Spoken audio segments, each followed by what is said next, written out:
깊이 있는 시선으로 오늘을 바라보는 뉴스퍼레이드 문을 엽니다. 네, 오늘의 주요 뉴스 보시겠습니다. 중국발 황사 영향으로 오늘 오전까지 전국의 미세먼지 농도가 나쁨 수준을 보일 것으로 예상됩니다. 한낮 기온은 대구가 25도까지 올라가는 등 예년 이맘때보다 포근할 것으로 보입니다. 네, 국민의 윤재욱 원내대표는 오늘 당 원로인 상임 고문단을 만나 총선 패배에 따른 당 수습 방안을 논의합니다. 어제 열린 국민의힘 당선인 총회에선 새 지도부 선출을 위한 실무형 비상대책위원회를 구성하기로 했습니다. 민주당 이재명 대표가 이화영 전 경기부지사의 이른바 이 검찰청 술판 진술이 100% 사실일 것이라면서 CCTV 공개를 촉구했습니다. 검찰은 허위 주장이라면서 교도관 전수조사 등 본격 반박에 나섰습니다. 아랍에미레이트 두바이에 12시간 동안 1년치 강우량에 육박하는 비가 내려 도심 곳곳이 물에 잠기는 피해가 발생했습니다. 두바이 국제공항도 한때 운영이 중단돼 100여 편에 달하는 항공편이 회항 조치됐습니다. 네, 저희는 잠시 뒤에 돌아오겠습니다.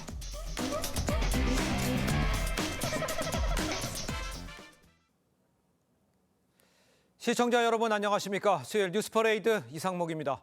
전국 대부분 지역에 불청객 황사가 다시 찾아왔습니다. 황사가 뒤덮이면서 전국의 미세먼지 수준은 나쁨이 예상이 됩니다. 특히 중부와 영남, 오전에 매우 나쁨 수준을 기록할 것으로 전망이 됩니다. 취재의 기자를 연결해서 좀 자세히 알아보도록 하겠습니다. 자, 성민혁 기자. 네, 청계천에 나와 있습니다. 지금 하늘이 황사로 뿌였습니까? 네, 그렇습니다. 아침이 밝으면서 뿌연 하늘이 모습을 드러냈습니다. 중국에서 날아온 황사 때문인데요.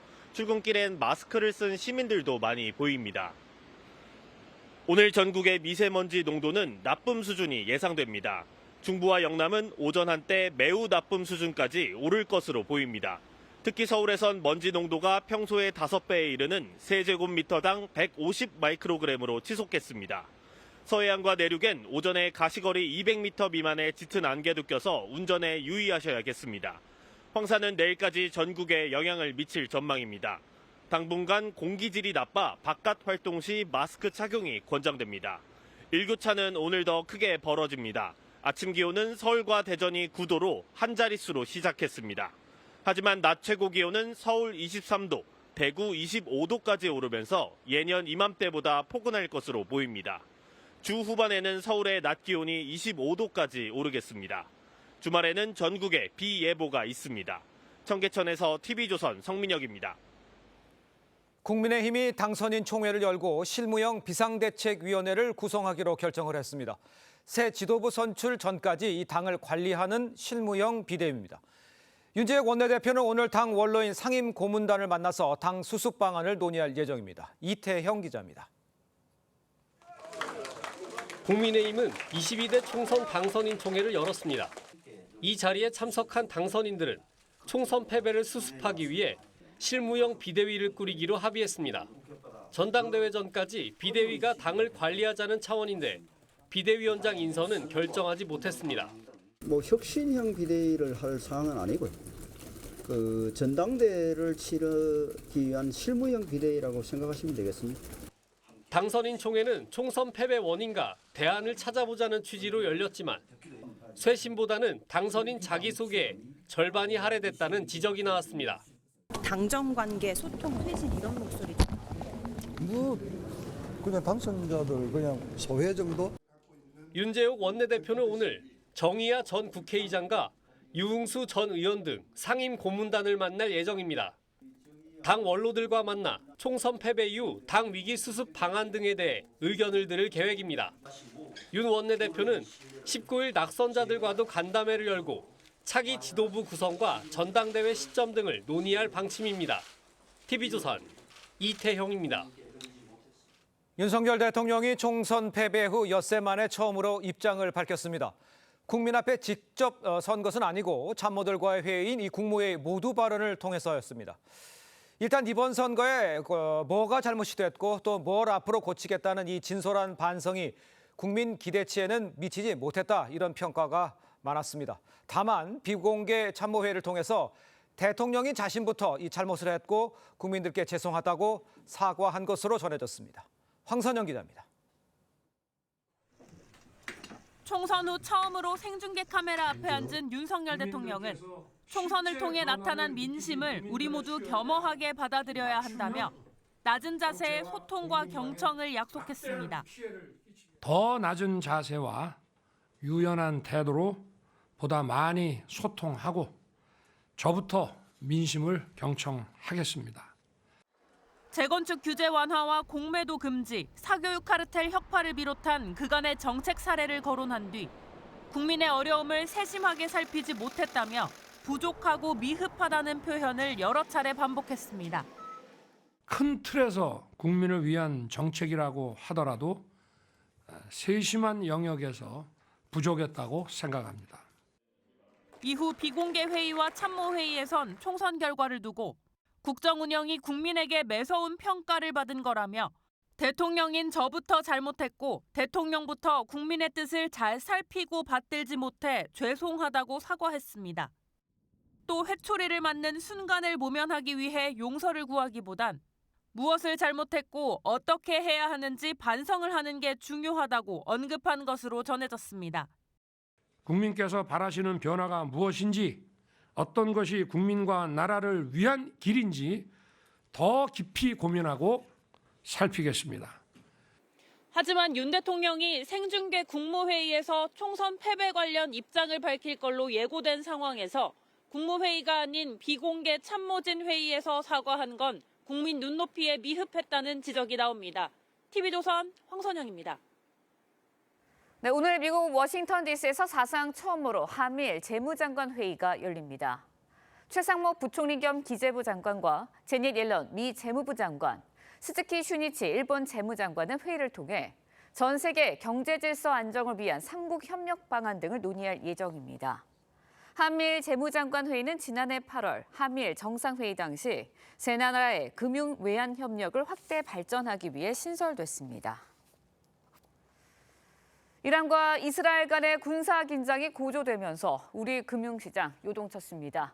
원달러 환율은 1년 5개월 만에 1,400원을 뚫었는데 중동에서 전쟁이 확대되면 1,400원 중반까지 치솟을 수도 있다는 전망까지 나오고 있습니다.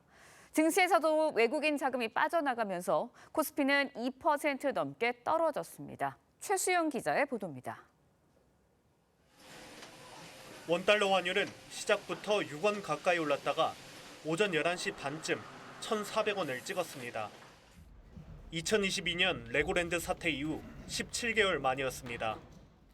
그나마 오후 들어 외환 당국이 환율 움직임을 예의주시하고 있다며 구두 개입하자 소폭 내린 뒤에 1,394원으로 장을 마쳤습니다. 증시에서도 외국인 자금이 빠져나가면서 코스피는 2.28%, 코스닥은 2.3% 하락했습니다. 중동 정세 불안 속에 미국의 경제 지표까지 호조세를 보이고 있는 만큼 당분간 달러 강세가 지속될 거란 전망이 우세합니다. 미국은 소매 판매가 좋았고 여기에다가 중동 불확실성이 있다 보니까 안전자산 선호 심리까지 강화되는. 당장 원화 가치 하락으로 지난달 예상치를 웃도는 수입 물가가 더 뛸 거란 우려가 나옵니다. 특히 이란이 주요 석유 유통로인 호르무즈 해협을 봉쇄할 경우 유가가 100달러까지 치솟아 물가 안정은 물 건너갈 수 있습니다. 이렇게 되면 한국은행의 금리 인하 시기도 더 늦어지게 됩니다. 기준금리 인하는 이제 물가가 올라가니까 힘들 수 있고요. 물가는 오르고 성장률은 그대로 정체 상태인 스태그플레이션에 가까운 형태로. 환율 상승에 따른 수출 증가 효과도 원자재 값 급등 탓에 예전 같지 않다는 지적이 나옵니다. 중동전이 확전되면 원달러 환율이 1,400원 중반까지 치솟을 수 있다는 전망도 나오고 있어 우리 경제는 당분간 가시밭길이 예상됩니다. TV조선 최수영입니다. 네, 전해드린 대로 원달러 환율 1년 5개월 만에 1,400원을 뚫자 정부가 외환 시장을 진정시키기 위해서 구두 개입에 나섰습니다. 네, 관련 내용 방현철 조선일보 기자와 함께 자세히 짚어보도록 하겠습니다. 안녕하세요.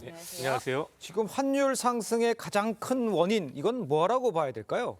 일단 가장 이제 밑에 깔려 있는 게 강달러, 글로벌 강달러 현상인데요. 거기 예. 두 가지 요인이 있다고 보겠습니다. 예. 이제 첫 번째 하나는 이제 그 이란이 이스라엘 직접 공습도 하고 하면서 이제 중동 지역 정세가 되게 불안해지니까 안전자산을 찾는 이런 경향이 강해졌습니다. 그래서 그렇군요. 달러를 너도 나도 살려고 하기 때문에 달러 가치가 올라가고 있고요. 네. 또 하나는 이제 연초만 해더라도 이제 올해 미국이 금리를 내릴 것이다, 뭐 곧 내릴 것이다, 뭐 이런 전망이 강했는데 그러니까요. 미국 경제가 너무 좋아요. 그러니까 경제가 좋은데 금리까지 내리면은 경제가 과열될 수 있으니까 금리를 안 내릴 것 같다 이런 전망이 강해지면서 이제 또 달러 가치가 강해지고 있습니다. 이제 두 가지 요인 때문에 글로벌 강달러 현상이 벌어지고 있고 반대로 이제 우리나라 원하는 약세를 보이는 이런 현상이 벌어지고 있는 것 같습니다. 네. 근데 글로벌 강달러 현상, 최근에 일어난 현상은 아닙니다. 계속해서 이어져 온 현상인데 유독 문제는 우리나라 돈, 원화가 힘을 쓰지 못하고 있다는 점이에요. 예. 상대적으로 보면 요새 이제 약세 추세가 이제 모든 나라 통화가 다 달러 대비 약세를 보이는데 상대적으로 이제 원화 약세가 더 강하다 이런 현상이 벌어지고 있는데 이거에 대해서는 아무래도 이제 우리나라가 이제 중동 그 위기에 상당히 좀 취약한 측면이 있다. 이런 게 좀 있는 것 같아요. 실제 저기 조윤재 한국은행 금통위원께서 어제 기자간담회를 하시면서 이 얘기를 했어요. 달러의 강세에 비해서 이제 원화가 더 절하된 거는 이 중동 문제와 관련이 있다. 그러면서 한국 경제의 원유 수입 의존도가 굉장히 높기 때문이다. 뭐 이렇게 또 말씀하셨습니다. 예. 알겠습니다. 자, 그런데 이제 우리 주식 시장도 이제 큰 폭으로 하락을 했어요. 외국 자본이 본격적인 이탈하는 거 아니냐 이런 신호다라는 지적에 대해서는 어떻게 생각하십니까? 이게 얼마 전까지, 그러니까 1분기만 해도 외국인들이 역대 최대로 지금 한국 주식을 샀거든요. 그러니까요. 1분기에 산 게 한 15조 8천억 원 정도 샀는데 갑자기 이제 분위기가 이달 들어가지고 지금 바뀌고 있는데 좀 외국인들이 좀 팔고는 있습니다.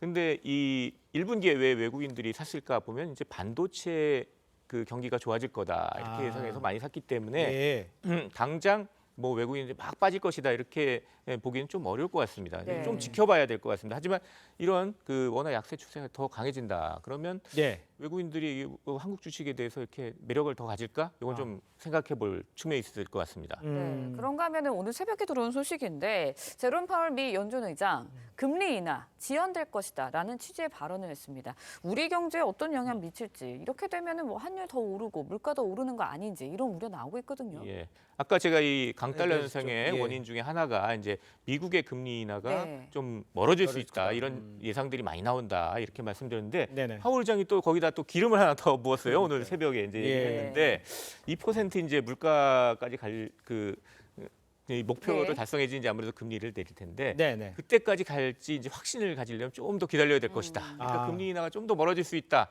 이런 얘기 이제 처음으로 한 겁니다. 그렇기 때문에 이 강달러 현상, 달러 강세 현상이 좀 더 길어질 수 있고 그렇게 되면 우리 원화 약세는 더 갈 수 있다. 이렇게 좀 볼 수가 있을 것 같습니다. 예.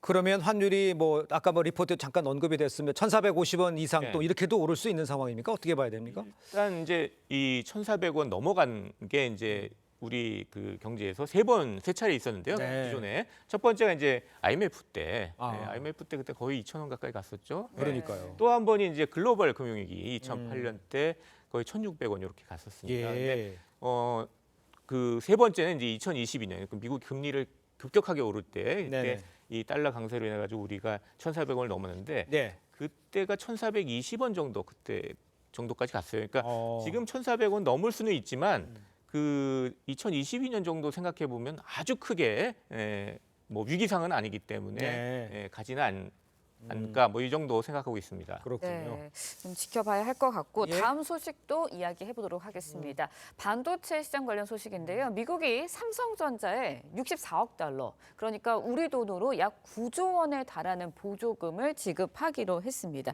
역대 세 번째로 큰 금액이라고 하는데 왜 이렇게 투자를 하는 건가요?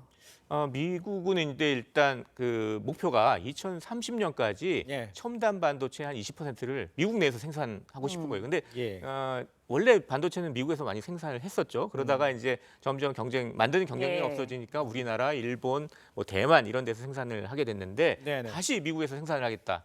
그 전체 20%는 미국에서 생산을 하겠다. 그러니까 당장 뭐 기업들이 공장을 세워야 될 거 아니에요. 그렇기 때문에 이제 미국이 막대한 이 보조금을 주면서 기업들한테 미국에서 공장을 세워라 이러고 있는 겁니다. 거기에 이제 삼성전자도 부응을 해가지고 미국에 공장을 세우겠다, 확대를 하겠다 해서 보조금을 받게 된 거고 가장 많이 받은 건 이제 아무래도 미국 기업이 인텔이고요. 네. 그다음에 이 대만의 TSMC가 그다음으로 받고 삼성이 이제 세 번째로 이렇게 많이 받게 됐습니다. 알겠습니다.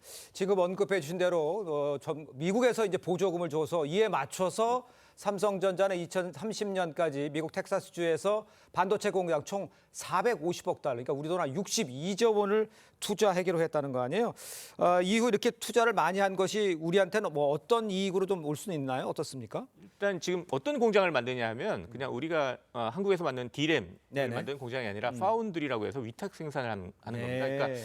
첨단 반도체는 이제 미국 기업들이 이제 설계를 하죠. 엔비디아 같은 데 설계를 하면 예. 그거를 대신 만들어주는 그런 공장들을 지금 미국에 지금 세우고 있는 겁니다. 근데 예. 이 파운드리 쪽 보면 압도적 1위가 이제 TSMC, 대만의 TSMC. 그러니까 삼성은 상당히 점유율이 낮습니다. 근데 네. 이렇게 미국이 보조금 줄 때 같이 들어가면 이 파운드리 쪽에서 상당히 삼성이 점유율을 높일 수 있지 않을까. 뭐 이런 좀 이점이 있지 않을까 이렇게 봅니다. 예. 네, 세계 각국에서 반도체 제조 시설 유치하기 위해서 경쟁이 치열한데 우리 정부 반도체 지원 혜택 어떻습니까? 괜찮은 건가요? 일단 뭐 우리 정부도 투자를 하면은 세액공제 뭐 이런 걸 해주고 있는데요. 지금 미국 같이 보조금을 주는 정책은 아직 펴고 있지 않습니다. 그렇기 네네네. 때문에 우리도 그쪽을 좀 고민을 해봐야 되지 않을까 이렇게 좀 생각하고 있습니다. 알겠습니다. 오늘 말씀 여기까지 듣겠습니다. 고맙습니다. 네, 감사합니다.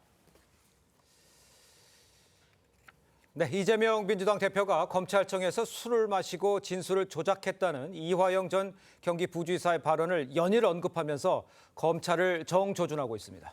이 대표는 이전 부지사 진술이 100% 사실일 것이라며 CCTV 공개를 촉구했는데 검찰은 허위 주장이라며 교도관 전수조사 등 본격 반박에 나섰습니다.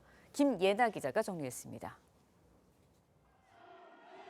대장동 관련 재판에 출석한 이재명 대표.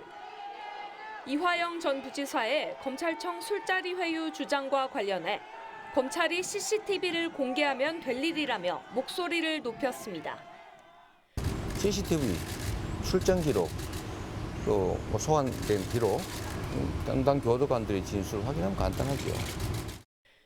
앞서 검찰은 13일 상상할 수도 없는 황당한 주장이라며 반박했는데 이 대표는 검찰의 태도를 볼 때 이전 부지사 진술이 100% 사실일 것이라고 주장하기도 했습니다. 앞서 이 대표가 국기문란이라며 진상규명까지 요구하자 검찰은 이전 부지사의 검찰청 술판 주장을 반박할 객관적 자료 준비에 들어간 걸로 파악됐습니다.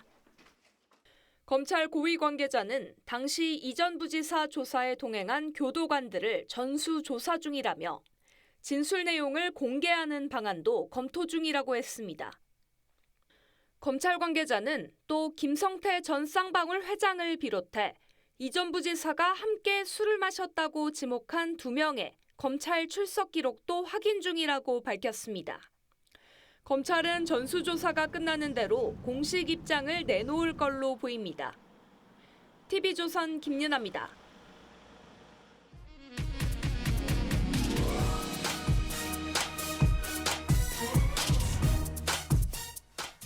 네, 윤석열 대통령이 총선 참패 엿새 만이었던 어제 국무회의 모두 발언을 통해 직접 입장을 밝혔습니다. 더 낮은 자세로 소통하겠다고 했죠. 하지만 형식과 내용을 놓고 정치권의 반응 크게 엇갈렸는데요. 영상 보고 패널들과 자세한 이야기 나눠보도록 하겠습니다.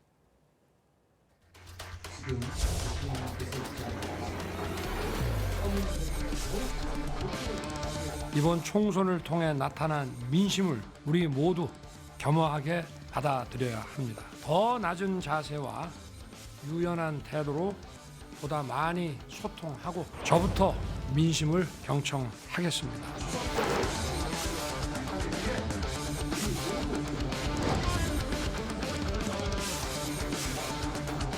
결국 반성은커녕 지금까지처럼 용산 주도의 불통식 정치로 일관하겠다는 독선적 선언이었습니다.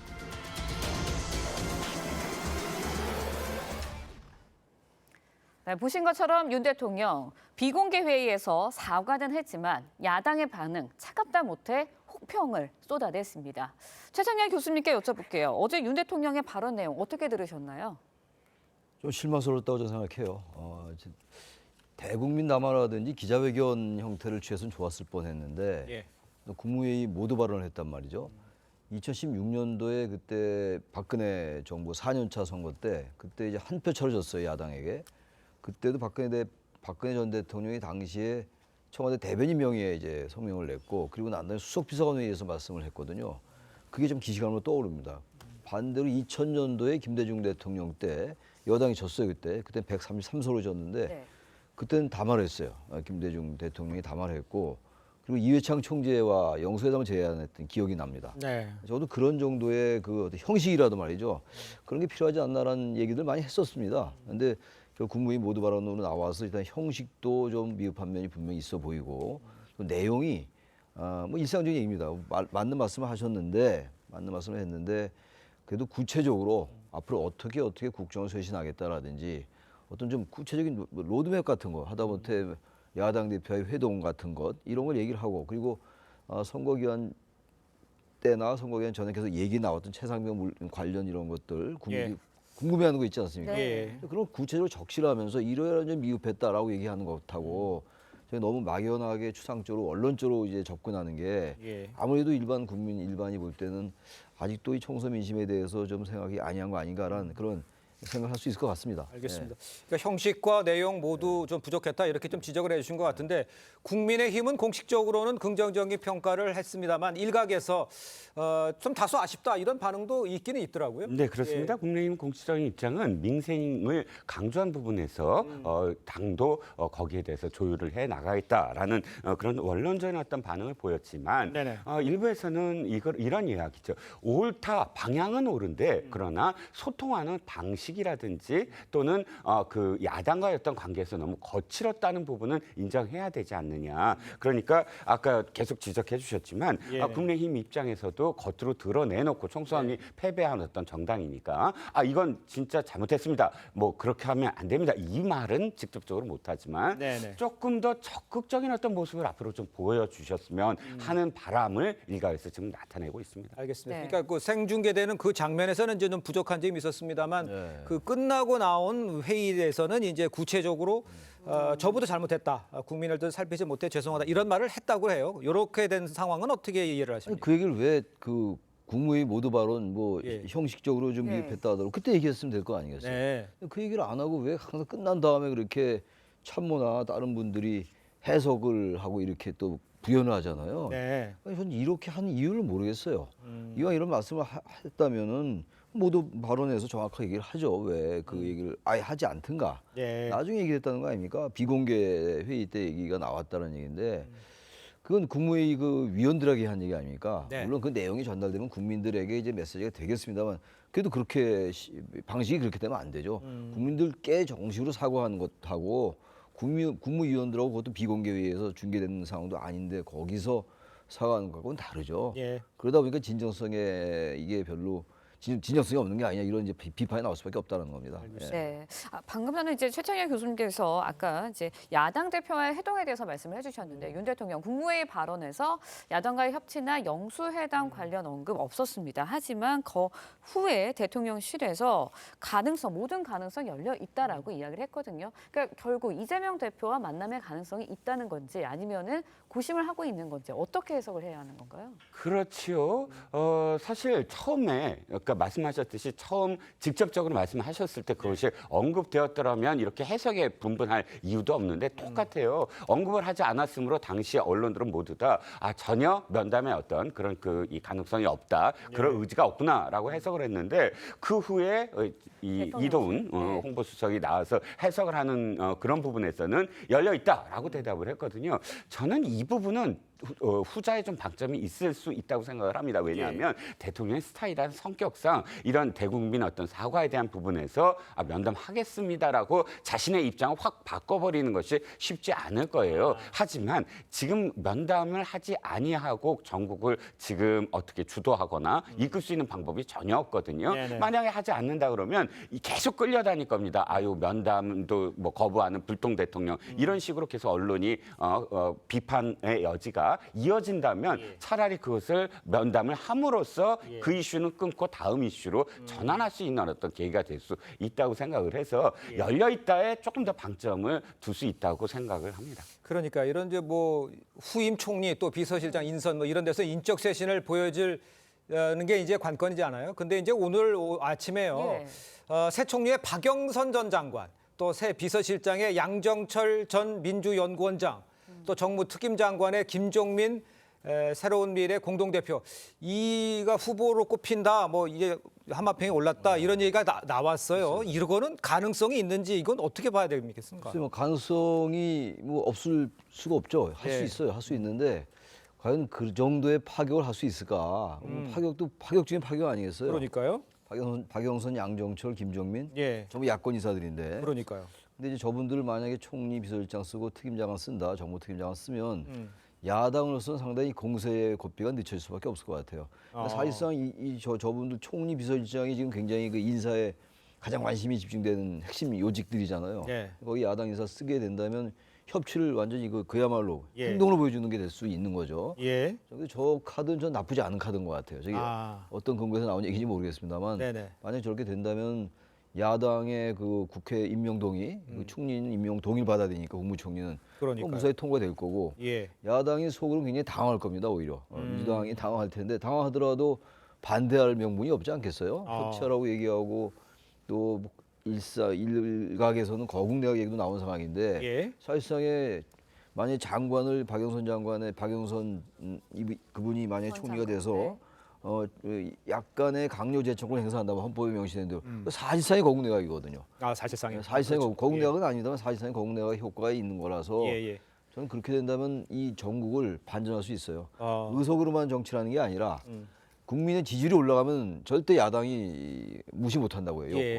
그러니까 야당이 안 받기 어려운 카드다라는 지적을 해주신 것 같아요. 어떻게 보시면 가능성? 뭐 김부겸 얘기, 전 총리 얘기도 나왔었습니다. 그런데 김부겸 전 총리는 직전에 선대위원장이었어요. 선거 치른 지 한 달도 안 됐어요. 근데 선대위원장인 사람을 갑자기 끌어들인다는 건 김부겸 전 총리 입장에서 힘들 거예요. 그런데 이 두 사람은 왜 가능성을 지금 두고 있냐면 박영선 지금 그 전 장관은 김한길 지금 위원장, 지금 현재 위원장과 굉장히 가깝습니다. 새정치민주연합 시절에 김한길 위원장이 대표였고 박영선 전 장관이 원내대표였어요. 두 사람이 같이 지도부로서 호흡을 같이 한 경험도 있고 박지원 당선인과 함께 세 사람이 각별한 사이거든요. 그게 이제 이야기가 나올 수가 있고 또 양정철 전 민주연구원장은 윤석열 대통령과 굉장히 가깝습니다. 양정철 민주연구원장이 당시에 민주연구원장 시절에 총선에 나오라고 굉장히 설득을 했던 그런 상황도 있거든요. 그런 이유 때문에 지금 이야기가 나오고는 있는데 저는 두 사람이 동시에 총리와 실장은 사실 되게 힘들다. 두 사람 중에 하나의 카드면 어느 정도 이해가 가는데 저렇게 두 사람 총리와 비서장 모두 다 저쪽 진영에서 다 갖고 온다면 이쪽에서의 비토 내지는 이쪽에서의 반대는 설득이 좀 불가능하지 않을까. 두 사람 중에 한 카드 정도는 아직도 저는 유효하다고 봅니다. 알겠습니다.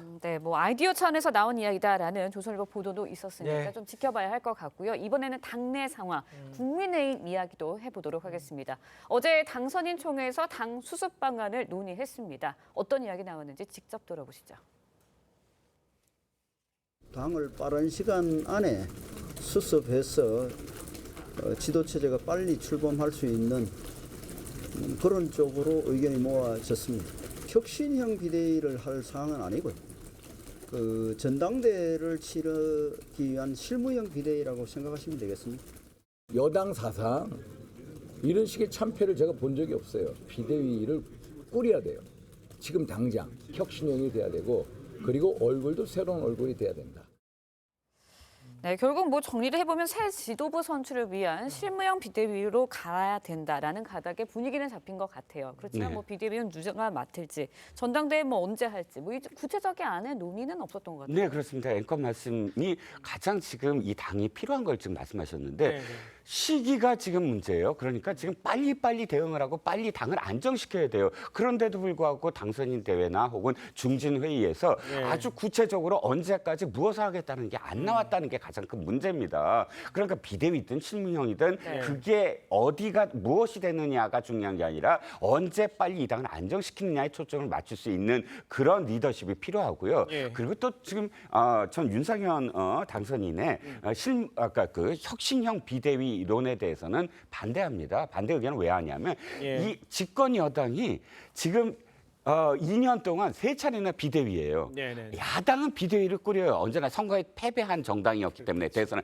근데 집권 여당은 안정적으로 정국을 이끌어야 될, 주도해야 될 정당이 지금 비상이에요. 일상으로 돌아오지를 못해요. 계속 비상으로 있는다면 국민들은 불안해할 수밖에 없어요. 그러니까 전당대회 빨리 하고 그래서 정당하게 선출돼서 권력을 쥐어줘서 그 대표가 안정적으로 당정 간에 조율을 하고 국민들 설득하고 야당과 정말 협치를 할 수 있는 그런 안정적 리더십을 하려면 전대를 빨리 해야 돼요. 여기서 비대위 또 하다가는 비대위 하다가 5년 동안 그냥 망친다 이런 생각이 듭니다. 알겠습니다. 지금 비대위가 그 여단으로서 4번째잖아요. 그러니까 네. 이제 비대위를 빨리 정리하고 빨리 전당대회 한다 이런 지적인 것 같습니다. 그래서 그런지 이제 차기 장권 주자로 누가 나설지도 지금 관심이지 않습니까? 나경원 당선인이 어제요 이 여성 당선인들과 차담회를 가졌다고 합니다. 일각에서 당권 도전 이야기 시도는 거는 게 아니냐 이런 해석도 나오고 있는데 당권 부분에 대해서는 어떻게 전망을 하십니까? 나경원, 안철수 이런 분들이 거론되고 있는 이유가 비윤이죠. 뭐 비윤이니까 게다가 수도권이고 서울 또 수도권이기 때문에 경기도이기 때문에 얘기가 나오는 것 같고 뭐 그렇게 나쁜 인사는 아닌 것 같아요. 당에서도 이제 어쨌든 뭐 친윤이나 그리고 친윤이라는 분들이 무슨 잘못이 있어서가 아니라 선거의 민심을 그렇게 이제 국민들께 반영을 해야 되는 것이기 때문에 그리고 이제 영남 인사는 좀 배제하는 게 좋죠. 친윤보다는 비윤 그리고 영남권보다는 좀 수도권 이렇게 가는 게 맞을 겁니다 아마. 그래서 나경원이나 안철수 이 두 당선인께서 아마 그런 생각을 가지고 있을 것 같기도 하고 그래서 당이 좀 새로운 모습으로 좀 바뀌어야 돼요. 그리고 핵심적인 거는 누가 대표가 되든 전당대회를 빨리 하든 늦게 하든 말이죠. 혁신이 비대위가 되든 절차 관련 비대위가 되든 당과 정부와의 관계, 당과 용산과의 관계를 재정립해야 돼요. 그게 좀 구체적으로 나와야 됩니다. 근데 어제 회의에서 그런 말이 안 나온 것 같거든요. 그게 우선 나와야 되는 거거든요. 우리가 잘못한 여러 가지 중에서 국민들이 항상 그렇게 봐왔던 것들 그런 걸 지적해줘야 돼요. 그러니까 국민이 듣고 싶은 얘기. 그 부분을 얘기를 해야 되는데 아직도 그런 부분이 좀 미흡하지 않는가라는 생각이 좀 듭니다. 알겠습니다. 자, 민주당 소식도 짚어보겠습니다. 이재명 대표가요 어제 대장동 관련 재판에 출석을 하면서 검찰청에서 술을 마시고 진술 조작을 했다는 이화영 전 부지사의 주장 재차 언급을 했습니다. 직접 들어보겠습니다. CCTV가 있었을 것이고 출입자 기록 확인하면 나올 것이고 황당무계하다 이런 말로 할 게 아니고 담당 교도관들의 진술 확인하면 간단하죠. 제가 보기에는 검찰의 이런 태도로 봐서 이화영 부지사의 진술은 100% 사실로 보입니다. 자, 100% 사실로 보인다. 이거 좀 계속 얘기하고 있어요. 어떻게 이해해야 되겠습니까? 저는 법률 이쪽은 잘 모르는데 이게 가능한가요? 이게 그 안에서 그 교도관들이 다 있을 텐데. 그러니까요. 저건 정말 이해가 안 가요. 저는 상식적으로 이해가 안 가는 부분이라서 이재명 대표는 계속 거의 확신에 찬 이제 목소리로 말씀을 하고 있는데 검찰이 뭐 조사를 하고 있다니까 뭐 감찰을 하든 조사를 하든 교도관 뭐 일일이 뭐 전수조사를 하고 있다니까 말이죠.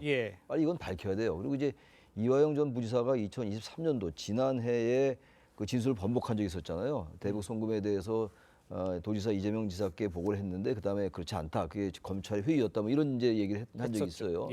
그리고 난 다음에 계속 어쨌든 이 진술도 엇갈리고 이 사건 자체가 굉장히 좀 혼란스러운 것 같아요. 그런 맥락에서 지금 그런 그 연장에서 좀 이 얘기가 나왔거든요. 술판을 벌여서 김성태 전 회장이 자신을 회유했다라는 건데 참 어쨌든 간에 상식적으로는 도저히 납득이 안 갑니다. 빨리 밝혀야 될 것 같아요. 이번에. 네, 말씀을 좀 해주셨는데 저희 TV조선 취재에 따르면 교도관들 뭐 전수조사 중이고 진술 내용 공개하는 방안도 검토 중이다라고 하고 있습니다. 검찰이 이제 적극 반박에는 나서고 있어요. 처음에는 검찰이 말도 안 된다라는 정도의 어떤 그런 논평을 냈다가 지금 적극적으로 모든 어떤 CCTV든 아니면 진술이든 아니면 이 출입 기록이든 이런 것들을 지금 다 밝히고자 합니다. 왜냐하면 이것이 지속이 되면 어떤 상황이 돼버리냐면 지금 선거 직전이에요. 그러니까 그 이하영 부지사가 아까 그 구형받았잖아요. 15년은. 근데 선거에서 어떤 형을 받았을 때 그런 어떤 회유가 사실이다. 회유 때문에 이런 형이 나왔다라고 하면서 선거의 어떤 결과를 사실 탄핵하고 신뢰를 떨어뜨리는 것이거든요. 그러면 어떻게 되냐면 이재명 대표의 기소가 지금 남아 있는데 그 기소를 할 수 없게끔 만드는 어떤 효과를 노리고 있거든요. 그렇기 때문에 사실 저도 간단하다고 생각을 합니다. 쌍방울 직원들이 직접 음식을 날랐다는 거예요. 그러면 쌍방울 직원들이 검찰에 출입 기록이 당연히 있을 테고요. 이게 사실이라면. 그리고 또 교도관들도 계속 같이 있어야 되니까 이런 부분들에 대해서 진실을 밝힌다면 사실상 이건 금방 밝혀질 일인데 다만 한 가지 그 청담동 술자리 기억하시죠? 청담동 술자리와 한동훈 법무장관의 청담동 술자리 의혹이 사실이 아닌 것으로 완전히 드러나는데 수주가 걸렸어요. 사실이 아닌데도 불구하고. 그러니까 프레임, 이 완전히 그것이 아직까지도 그걸 믿고 있는 그런 지지자들이 있잖아요. 그렇기 때문에 빨리 차단하겠다라는 게 지금 검찰의 계획인 것 같습니다. 알겠습니다. 이런 과정에 이재명 대표가 좀 화면을 좀 올려주시죠. 오늘 페이스북에 글을 또 하나 올렸어요. 지금 보시면요. 그 검찰에서 창고로 표시된 방에 안 들어갔으면 수감자가 그 방이 회의실을 어찌 아냐. 공범수환자를 모임한 것만 자체로도 불법이다 이렇게 얘기를 했습니다. 글쎄 지금 내용 전체를 보면 이재명 대표는 어떤 확실한 증거보다는 말하는 것, 거기에 갖다 놓은 말을 가지고 지금 얘기를 하는 것 같아요. 그렇게 100% 믿는데 증거 자료 같은 거를 가지고 있다라고 봐야 되니까 뭐가 있어야 얘기를 할 수 있는 거 아닙니까? 이렇게 얘기를 안 하겠죠, 이재명 대표가. 그건 아직 확실하게 갖고 있는 게 없는 것 같아요. 이제 자꾸 정황상 얘기를 하고 있는 건데 이거를 일단 분명히 논거를 가지고 얘기를 해야죠. 이런 것도 워낙 황당한 얘기이기 때문에 이거를 지금 검찰도 조사를 하고 죄송합니다. 그거 다 지금 이 감찰도 하고 여러 가지 이제 전수조사 하고 있으니까 좀 기다려야지. 이분은 계속 당 대표가 그럴 것이더라고 확신에 차게 얘기하면 이건 안 될 것 같아요. 그럼 증거 분명히 내놓든가. 자신의 재판에 직접 연관은 안 되지만 어떻게든 연루가 돼 있는 거 아닙니까? 이게 이화영 전 이사가 이제 실형이 나오고 이렇게 된다면 얘기가 복잡해지니까 이재명 대표 기소가 될 수가 있기 때문에 당사자의 입장에서 너무 이걸 과도하게 논거 없이 얘기하는 건 저는 적절치 않아 보이긴 합니다. 알겠습니다. 자, 두 분 말씀 여기까지 듣겠습니다. 고맙습니다. 감사합니다. 네, 대통령실 용산 이전 과정에서 수의계약 논란이 제기됐었는데 이 감사원 감사 과정에서 일부 비리 정황이 포착이 됐습니다. 검찰은 방탄유리 시공을 맡았던 업체를 압수수색하고 관련 계약을 담당한 경호처 간부에 대한 수사에도 착수했습니다. 윤재민 기자의 보도입니다. 감사원은 시민단체의 고발로 2022년 12월부터 대통령실 이전 공사계약에 관해 감사해왔습니다. 무리한 수의계약에 따른 국가계약법과 조달사업법 위반과 특혜혹이 따라붙었다. TV조선 취재 결과 감사원은 21억 원대 방탄유리 시공 수의계약을 따낸 업체 관계자와 대통령 경호처 부장을 검찰에 수사 의뢰한 것으로 확인됐습니다. 감사원은 감사가 끝나지 않았지만 증거인멸 가능성을 우려해 관련 자료도 검찰에 넘긴 것으로 알려졌습니다. 이에 검찰은 지난해 11월 방탄유리 시공업체 본사와 공장을 압수수색하고 업체 관계자들을 불러 조사했습니다. 검찰은 공사 비용이 부풀려졌는지, 업체 관계자가 경호처 부장에게 금품을 건넸는지 등을 들여다보고 있습니다. 이제 감사 조사 진행 중에 있고 감사원 보고에 관련된 이제 결과가 나오지 않은 상태에서 저희가 이렇다 아니다라고 말씀드리기가 굉장히 곤란합니다. 대통령 경호처는 TV조선에 A 부장을 대기 발령했다며 검찰 수사 결과에 따라 필요한 조치를 취할 예정이라고 밝혔습니다. TV조선 윤재민입니다. 네, 최태원 SK그룹 회장과 노소영 관장의 이혼 소송 항소심 변론이 어제 마무리됐습니다. 네, 관련 내용 송영훈 변호사, 이주화 변호사와 함께 자세히 짚어보도록 하겠습니다. 안녕하세요. 네, 반갑습니다. 자, 먼저 최 회장과 노 관장의 목소리를 한번 들어보도록 하겠습니다. 비록 잃어버린 시간과 가정이 되돌릴 수는 없겠지만 이 사건을 계기로 해서 가정의 가치와 사회 정의가 설 수 있는 그런 계기가 되었으면 하는 바람입니다. 오늘 변론에서 어떤 부분 조명하셨나요? 재판 소감 한 말씀 부탁드릴게요. 변호사님들이 다 얘기하셨습니다. 자, 어제 재판에서 최 회장과 노 관장 양측 어떤 주장을 했는지 좀 설명해 주세요. 예, 일단 변론기일은 비공개로 진행이 됐습니다만 대략적인 내용은 알려지고 있죠. 네. 일단 양측 소송 대리인들이 30분 정도씩 프레젠테이션을 했고 또 네. 당사자도 5분 정도 입장을 밝힌 걸로 그렇게 알려지고 있습니다. 지금 이 사건의 핵심은 이제 1심에서는 최태원 회장의 SK 주식은 재산 분할 대상으로 보질 않았죠. 그러니까 특유 재산으로 본 거고 이것에 대해서 결국은 항소심에서 그 노소영 관장의 재산 형성, 그 재산 유지 증식에 대한 기여도를 어떻게 평가할 것인가 이것이 지금 핵심이 되고 있거든요. 그러다 보니까 과거에 이제 노태우 전 대통령이 1991년에 그 선경그룹에 비자금 300억 원을 넘겼다라는 부분에 대한 주장까지 나오고 있는 상황입니다. 그래서 이것에 대한 공방이 상당히 치열하게 벌어진 걸로 알려져 있고 예. 이 부분에 대해서도 향후에 재판부가 어떤 판단을 내놓을지가 또 주목을 받고 있습니다. 네. 정리를 해보면 핵심은 결국 재산 증식에 기여를 했는지 안 했는지 이 부분인 것 같습니다. 그러면서 이제 비자금 부분 이야기가 나오는데 재판부가 이거를 인정을 해줄까요? 어떻습니까? 예, 글쎄요. 일단 비자금이라고 하니까 증거가 없을 가능성이 매우 높습니다. 사실 노 전 대통령 같은 경우는 1995년에 기자회견을 했습니다. 재임 시절에 거액의 비자금을 수수를 했다라고 인정을 했고 이 사건으로 처벌도 받았었죠.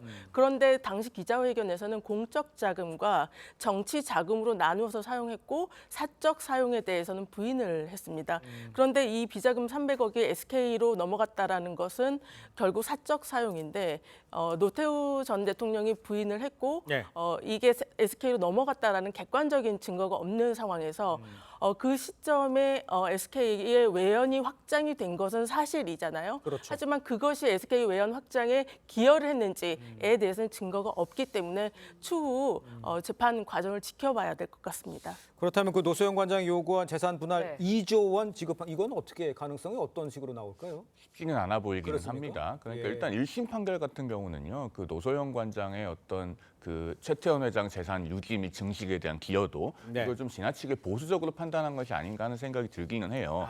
그런데 과거에 이제 대기업 주요 주주, 그러니까 우리가 흔히 총수라고 부르는 그런 총수 일가 부부의 이혼에서 법원이 재산 분할을 상당히 좀 보수적으로 판단을 하고 있습니다. 대표적으로 이제 그 이부진 호텔신라 사장, 그 이무재 전 삼성전기 고문과 이혼을 할 때 그 임 전 고문 측에서 재산 분할 청구액이 1조 2천억 원 정도 됐었죠. 그런데 최종적으로는 141억 원만 인정이 되었고 그 판결이 확정이 된 바 있습니다. 또 조승현 전 대한항공 부사장, 개명 전 이름은 이제 조연아 씨죠. 이 조연아 전 부사장 같은 경우에도 배우자와의 이혼 과정에서 배우자 측의 재산 분할 청구가 13억 원만 받아들여진 바가 있습니다. 이렇게 대기업 주요 주주의 어떤 주식에 대해서 결국에는 재산 분할의 범위와 그 상대방의 기여도 이런 부분을 상당히 법원이 보수적으로 보고 있기 때문에 2심 재판부도 고심이 많이 있을 걸로 보입니다. 네, 항소심 결론 뭐 다음 달 말에 나온다 이런 이야기도 있으니까 좀 지켜봐야 할 것 같고요. 다음 이야기도 짚어보도록 하겠습니다. 마약 투약 혐의로 기소된 배우 유아인 씨 지인에게 대마 흡연을 권유했다라는 증언이 법정에서 나왔습니다. 이러면 또 다른 죄목이 더해질 수도 있는 건가요? 예, 우선 마약 투약 혐의는 아니고요. 유아인 씨가 기소된 것은 프로포폴 투약과 그리고 수면제를 대리 처방받았고 대마를 피우도록 권유를 했다라는 걸로 기소가 됐습니다. 대마와 그 프로포폴은 대마는 이제 별도로 마약과 분리가 되고요. 프로포폴은 향정식성 의약품이기 때문에 마약과 또 구별이 되기 때문에 마약 혐의는 또 아닙니다. 이 사건이 보면 식약처에서 유아인 씨의 프로포폴 투약 횟수가 많으니까 이제 수사를 의뢰하면서 시작이 된 건데요. 그때 이제 유아인 씨와 같이 미국에 있었던 A 씨를 조사를 하는 과정에서 A 씨가 처음에는 대마 흡연을 부인을 했지만 나중에는 수사 과정에서 이것을 인정을 하면서 유아인 씨와 이제 서로 반대되는 입장으로 주장을 하게 됩니다. 그러면서 유아인 씨 측에서는 A 씨를 증인으로 신청을 해서 유아인 씨가 A 씨에게 대마 흡연을 권유했는지 그렇지 않은 것에 대한 어떤 증인심을 통해서 이것을 반박하고 있는 그런 과정입니다. 근데 이제 이제 들리는 내용에 A 씨가 증언한 이제 A 씨가 유아인 씨의 대질 신문을 거부했다라고 하는데 이건 어떻게 이해를 해야 되겠습니까? 일단 이 대질 신문이라고 하는 거는요. 변호인 쪽에서 필요하다고 주장을 하더라도 반드시 해야 하는 것은 아니고 재판부가 재량으로 결정을 하는 사항입니다.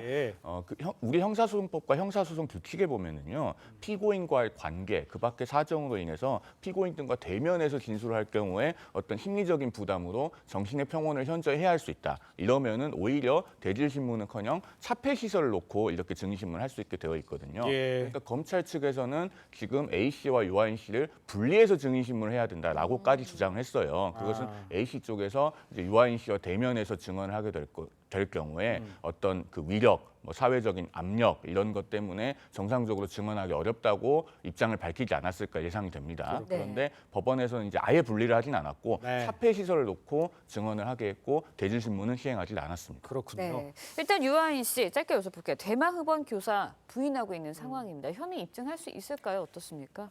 일단 재판 과정이고 제가 뭐 기록을 보지 않아서 정확히 말씀드리기는 어렵지만 일단 A 씨는 대마 흡연을 인정을 하고 있고요. 그리고 기소는 안 된 것으로 보입니다. 그리고 유아인 씨는 A 씨의 10년지기 절친인 최 씨와 이제 공범으로 기소가 된 사안인데요. 지금 A 씨는 결국 검찰 측 증인인 것입니다. 유아인 씨와 최 씨는 부인하고 있고요. 그런 상황에서 결국 유아인 씨가 A 씨가 흡연하도록 유도했냐, 권유했냐라는 것이 인정되기 위해서는 A 씨의 진술이 믿을 만하냐라는 것이고 현장에 있었던 목격자의 증언이 믿을 만하냐라는 것이거든요. 보았을 때 A 씨는 지금 검찰 측에 유리한 증인이기 때문에 최 씨는 이러한 사실을 부인을 하고 있거든요. 해서 재판부가 누구의 진술이 더 믿을 만한가를 가지고 판단할 것 같습니다. 알겠습니다.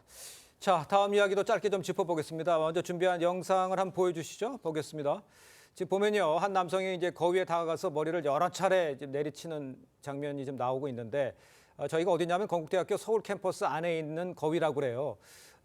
저분이 왜 거위를 저렇게 때린 겁니까? 원래 변호사들이 나와서 뉴스 해설을 할 때요. 모른다고 하면 안 되거든요. 그런데 저 장면이야말로 왜 때렸는지 모르겠습니다. 정말 이해할 수 없는 장면이거든요.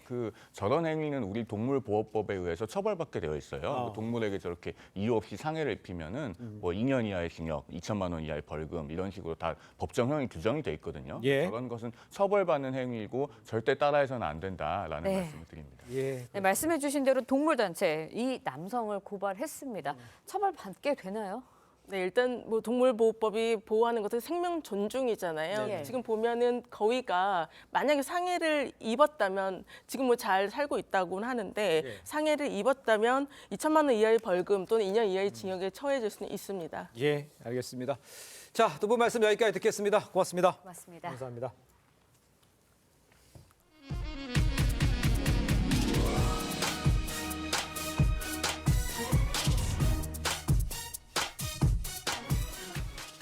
네, 10회 연속 올림픽 본선 진출에 도전하는 축구 대표팀이 2024 파리 올림픽 최종 예선 첫판에서 아랍에미레이트를 상대로 1대0 승리를 거뒀습니다. 황선홍 감독이 지휘하는 23세 이하 대표팀은 오늘 새벽 카타르 도하에서 열린 U23 아시안컵 조별리그 B조 1차전에서 후반 49분 이영준 결승골로 1승을 챙겼습니다. 이 대회는 파리 올림픽 남자 축구 최종 예선을 겸하는데 대회 3위까지 본선 직행 티켓을 받을 수 있습니다. 네, 프로야구 SSG 랜더스 최정 선수가 올 시즌 9호 홈런이자 KBO 리그 통산 467호 홈런을 터뜨렸습니다. 최정 선수는 어제 기아 타이거즈와의 경기 9회 말 투아웃 상황에서 동점 홈런을 때리면서 팀의 역전승에 기여했습니다. 최 선수는 이번 홈런으로 KBO 통산 최다 홈런 기록을 보유한 이승엽 현 두산 감독과 어깨를 나란히 하게 됐습니다. 네, 사막 위에 지어진 도시 두바이가 때 아닌 물난리로 몸살을 앓고 있습니다. 하루 만에 1년치 비가 한꺼번에 쏟아진 건데 도심 곳곳이 침수되고 두바이 국제공항 운영이 한때 중단되기도 했습니다. 기상이변으로 두바이에서는 한 달 만에 또다시 홍수가 일어난 건데 이웃인 오만에서도 폭우가 쏟아져 적어도 18명이 숨졌습니다. 이정민 기자의 보도입니다. 두바이 도심 곳곳이 물에 잠겼습니다. 도로 위 차량들은 침수돼 앞으로 나아가질 못하고 고무보트를 타고 이동하는 주민도 있습니다. 현지 시간 16일 아랍에미리트와 주변국에 강한 폭우가 쏟아져 두바이를 비롯한 곳곳에선 홍수 피해가 발생했습니다. This is 2:46 p.m. ominous. That's where the storm is coming from. It's a big storm heading to Dubai right now. 전 세계에서 두 번째로 분주한 두바이 국제공항 활주로도 온통 물바다로 변했습니다. 이 때문에 한때 공항 운영이 중단됐고 100여 편에 달하는 항공기가 회항 조치됐습니다. 12시간 동안 거의 100mm에 달하는 비가 쏟아졌는데 이는 두바이 1년치 강우량에 육박하는 양입니다. 일부 내륙 지역에도 연평균 강수량의 80%에 해당하는 비가 하루 사이에 내렸습니다. 아랍에미리트 인근 국가인 바레인과 오만에도 폭우가 내려 침수 피해가 발생했습니다. 특히 오만에서는 홍수로 18명이 숨졌습니다. 오만 당국은 홍수 피해 지역에 하루 동안 13차례의 항공 구조를 진행해 고립된 주민 70여 명을 구조했습니다. TV조선 이정민입니다.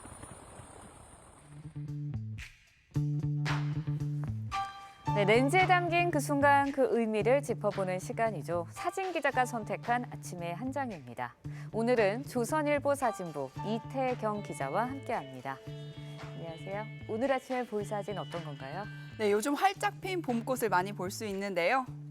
만개한 봄꽃을 즐기는 우리 주변의 모습 사진으로 만나보겠습니다. 대구의 한 테마파크에서 선보이는 튤립 정원인데요. 엄청난 규모의 꽃밭을 보니 마음이 설렙니다. 대전에서는 나들이 나온 어린이들이 튤립 사이를 뛰어다니며 즐거운 한때를 보냅니다. 활짝 웃는 어린이들의 모습에 웃음이 절로 납니다. 네, 활짝 핀 꽃을 보니 기분이 정말 좋아지는데요. 요즘 볼 수 있는 꽃, 튤립 말고 다른 꽃이 있나요? 네, 그렇습니다. 앞서 소개드린 알록달록한 튤립 말고도 기분 좋은 분홍색의 꽃들도 있는데요. 청도는 지금 복사꽃 천지입니다. 터널을 이룬 복숭아나무 사이로 유유히 걸어가는 여성의 모습이 마치 영화 속 한 장면 같습니다. 또 산에는 분홍 진달래가 활짝 피어나 등산객들을 부릅니다. 강화 고려산, 창원 천주산 등에는 진달래 사이에서 봄날을 만끽하는 등산객들의 발걸음이 이어지고 있습니다. 네, 미세먼지가 많다고는 하지만 오늘 하루 봄꽃처럼 기분 좋게 보내시길 바라겠습니다. 지금까지 아침의 한 장이었습니다. 오늘 북서풍을 타고 날아온 황사가 전국에 영향을 주겠습니다.